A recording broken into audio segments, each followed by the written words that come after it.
के लिए अपनी आजादी समझे। लेकिन यहीं पे प्रधानमंत्री कह रहा है कि गरीबों को मत मारो, मुझे मारो, गरीबों को लुभाते रहो। ये देश के अंदर जितने गरीब है उसको लुभाते रहो। और ये प्रधानमंत्री के जो बाप बेटे नागपुर के हेडक्वार्टर में, आरएसएस के हेडक्वार्टर में मोहन भागवत, अडानी अंबानी, आधार पूनावाला इंग्लैंड भाग गया, मुकेश अंबानी अपने बीबी बाल बच्चे को लेकर के विदेश भाग रहा है। तो आप देख लीजिए जो देश की हालात है, ये यहाँ पे आपको मरने और जीने की हालत में छोड़ दिया है।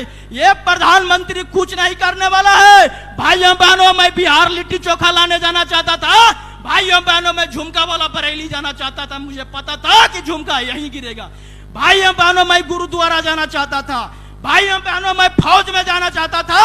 लेकिन ये प्रधानमंत्री कभी नहीं बोला कि भाइयों बहनों, मैं चोर डाकू घटिया चिनार बनना चाहता था।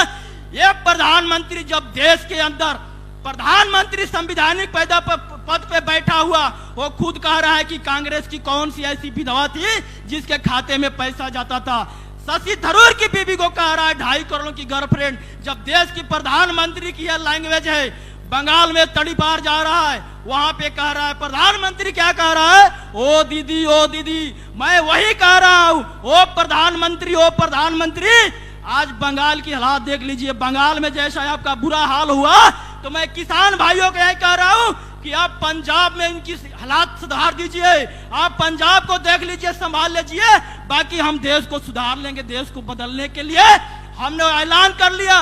बिहार के अंदर इतनी, एक घर के अंदर 5 ठाकुरों को गोली मार के हत्या कर दिया। यहाँ पे देश के अंदर देश आजाद हुए 74 साल हुए हो गए, लेकिन लेफ्ट की यदि सफाया करने में सबसे ज्यादा हाथ रहा तो इन कांग्रेसियों का रहा। नेहरू में और गांधी हो या इंदिरा गांधी हो, कांग्रेस ने बीजेपी बनाया, कांग्रेस ने आरएसएस बनाया।